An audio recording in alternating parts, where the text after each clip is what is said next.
Hello friends, welcome to my YouTube channel civil study of law. Friends, जैसा कि आप screen पर देख रहे हैं, Bihar APO mains exam minor act महत्वपूर्ण प्रश्नों के उत्तरों का क्विक रिवीजन कैसे करें। तो फ्रेंड्स, आज के टॉपिक में हम लोग बिहार एपीओ मेंस एग्जाम के पॉइंट ऑफ व्यू से माइनर एक्ट के महत्वपूर्ण प्रश्नों के उत्तरों का क्विक रिवीजन करेंगे। तो फ्रेंड, स्टार्ट करते हैं आज के वीडियो को।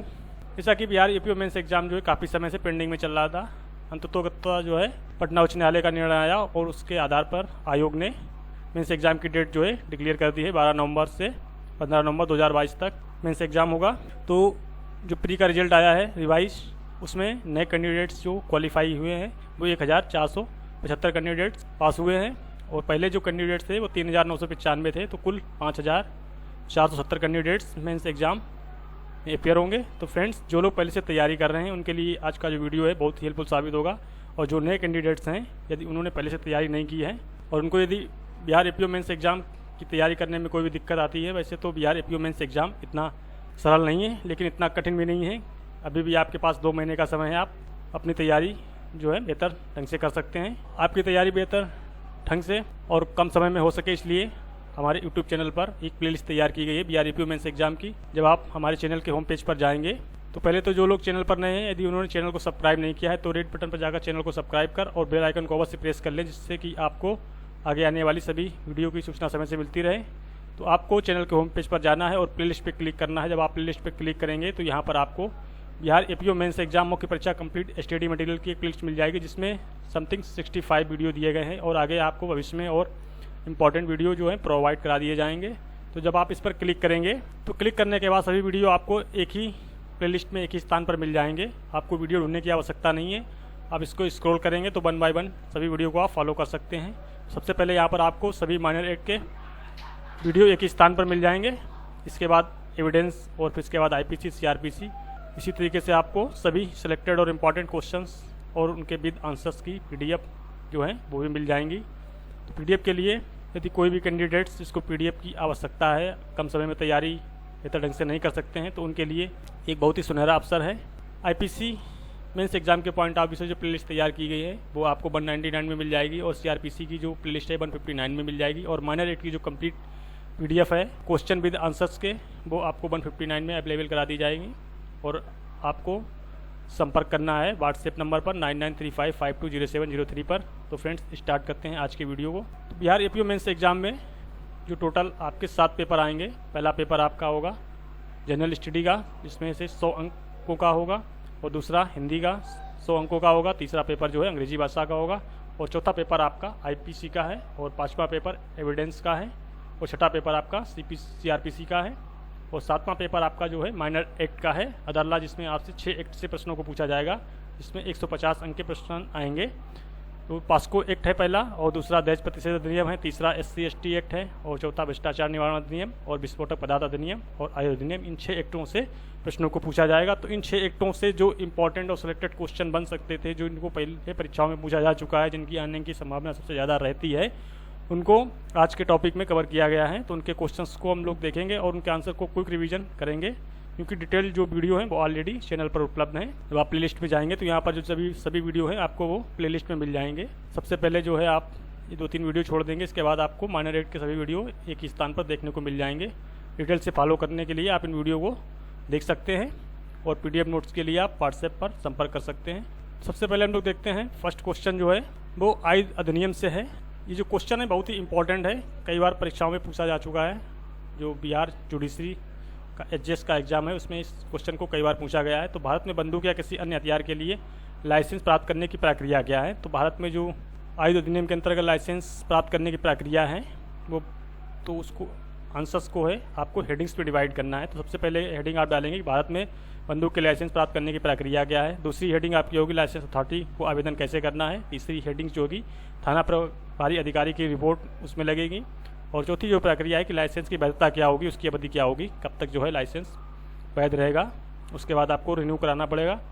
तो लाइसेंस प्राप्त करने की जो प्रक्रिया है, भारत में बंदूक के लाइसेंस प्राप्त करने की प्रक्रिया जो है आधिकारिक प्रक्रिया आयु अधिनियम 1959 के अध्याय 3 में दी गई है। तो अध्याय 3 में धारा 13 से लेकर जो 18 तक प्रावधान है वो लाइसेंस प्रक्रिया प्राप्त करने के संबंध में दिए गए हैं।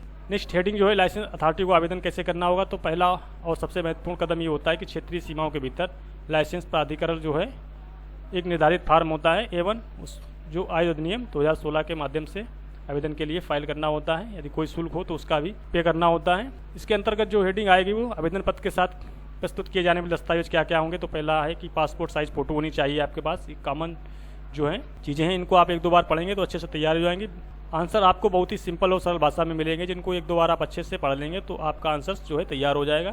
दूसरा है पते का प्रमाण होना चाहिए। तीसरा जन्मतिथि का प्रमाण होना चाहिए और पहचान प्रमाण पत्र जैसे पैन कार्ड, आधार कार्ड, मतदाता ID कार्ड वगैरह ये सब जो है होने चाहिए। मेडिकल सर्टिफिकेट भी आपको सबमिट करना होगा।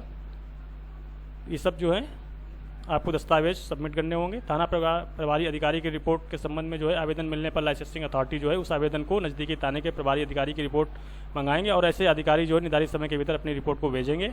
इसके बाद जो आयु अधिनियम की धारा 3 है वो अनुज्ञप्ति अनुचित करता है कि जहाँ की अनुज्ञप्ति जो है संरक्षा या खेत में उपयोग में लाए जाने के लिए 20 इंच से लंबी अन्यून नाल वाली चिकनी बोर के बंदूक के संबंध में है, या फिर फसल संरक्षा के लिए कोई भी सद्भावी उपयोग में लाए जाने के लिए नालमुख से भरी जाने वाली बंदूक के संबंध में भारत के नागरिक के द्वारा अपेक्षित की जाएगी।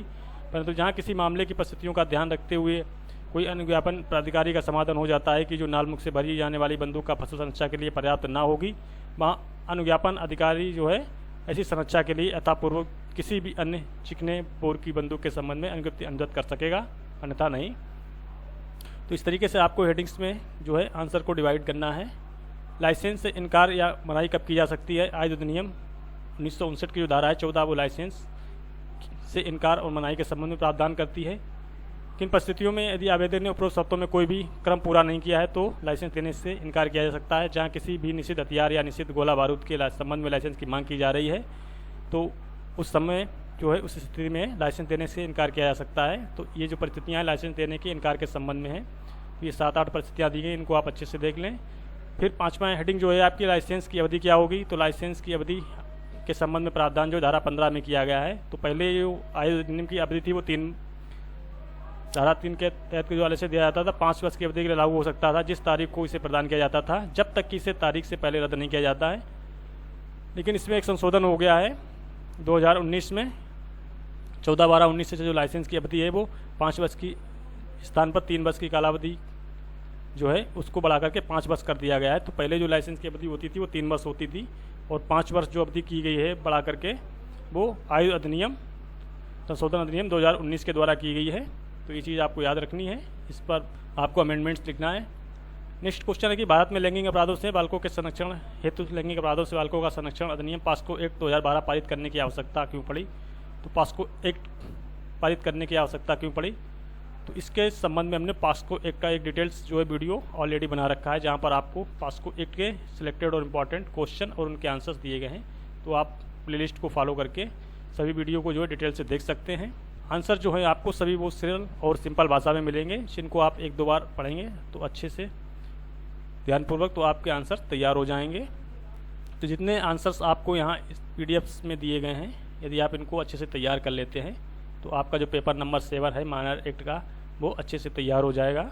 आयु अधिनियम का जो क्वेश्चन है उसमें एक क्वेश्चन बहुत इंपॉर्टेंट ये है कि आयु अधिनियम 1959 की धारा 45 के अनुसार अधिनियम में कुछ ऐसे मामलों का उल्लेख किया गया है जिनमें इस अधिनियम की कोई भी बात लागू नहीं होती है। तो किन परिस्थितियों में अधिनियम की जो बात लागू नहीं होगी उसके संबंध में प्रावधान दिया गया है। तो अधिनियम के प्रावधान किन मामलों पर लागू नहीं होते हैं, इस क्वेश्चन को भी आपको तैयार करना है।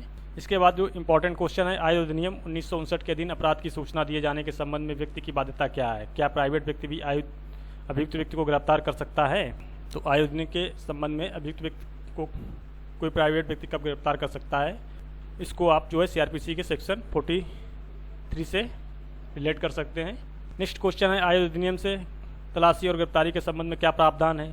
इसके बाद जो इम्पोर्टेंट क्वेश्चन है, आयु अधिनियम का क्या हथियार और गोला बारूद को रखना भारत के संविधान के अनुच्छेद 21 के तहत मौलिक अधिकार है या फिर केवल एक कानूनी अधिकार है, ये आपको बताना है। आर्म्स एक्ट के अंतर्गत जो आपके पास गोला बारूद रखने का अधिकार वो मौलिक अधिकार है या फिर कानूनी अधिकार है। तो इन सभी क्वेश्चंस के जो डिटेल्ड वीडियो लेक्चर्स हैं वो ऑलरेडी चैनल पर उपलब्ध हैं, उनको आप फॉलो करके देख सकते हैं। आज के टॉपिक में हम लोग सिर्फ इतना डिस्कस कर रहे हैं क्विक रिवीजन में कि कौन कौन से क्वेश्चन जो है इंपॉर्टेंट हो सकते हैं। तो आयु अधिनियम 1959 की धारा 25 के अंतर्गत वर्णित विभिन्न प्रकार के दंडों की संक्षेप में व्याख्या करें।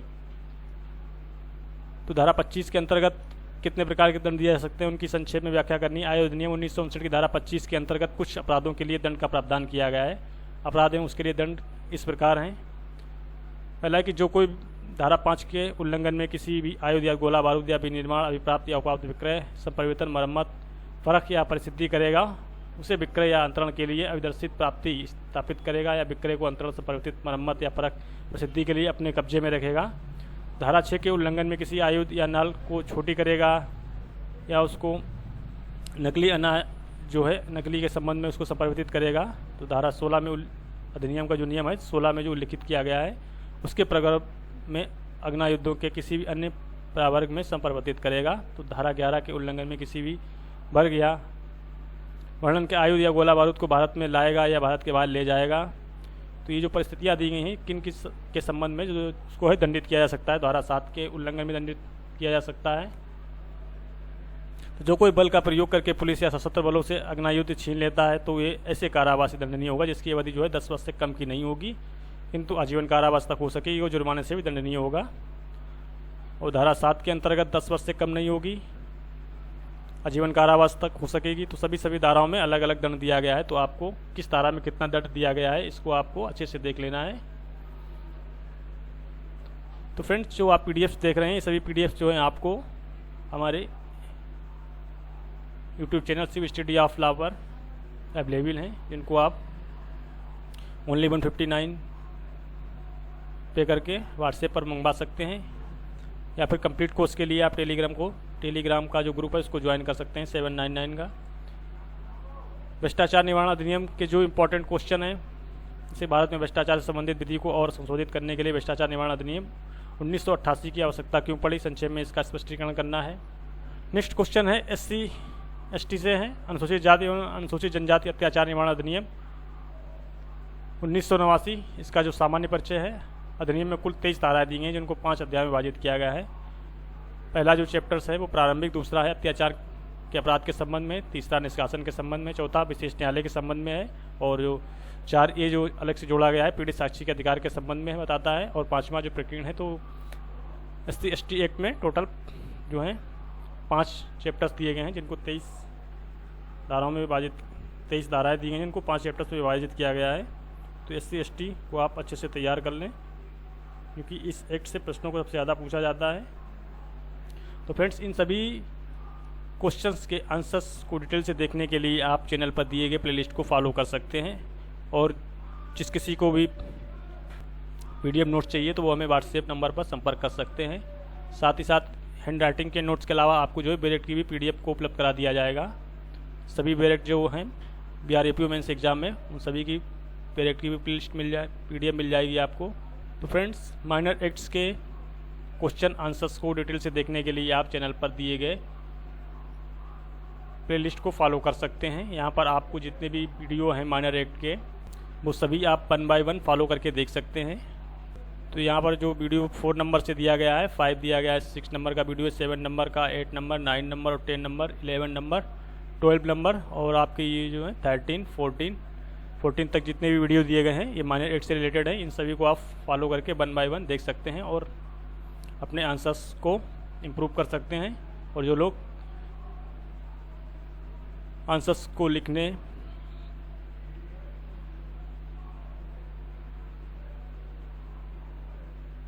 में समय बर्बाद नहीं करना चाहते हैं और वो PDF नोट्स चाहते हैं तो वो PDF के लिए हमसे संपर्क कर सकते हैं व्हाट्सएप नंबर पर। तो फ्रेंड्स अगर किसी भी टॉपिक पर आपको कोई प्रॉब्लम होती है तो हमें कमेंट बॉक्स में अवश्य बताएं, तो उस टॉपिक पर जो है आपको क्वेश्चन आंसर्स प्रोवाइड करा दिए जाएंगे। तो फ्रेंड्स आज के टॉपिक में इतना ही, मिलते हैं आप लोगों से नेक्स्ट टॉपिक में, तब तक के लिए bye bye and take care. जय हिंद, जय भारत।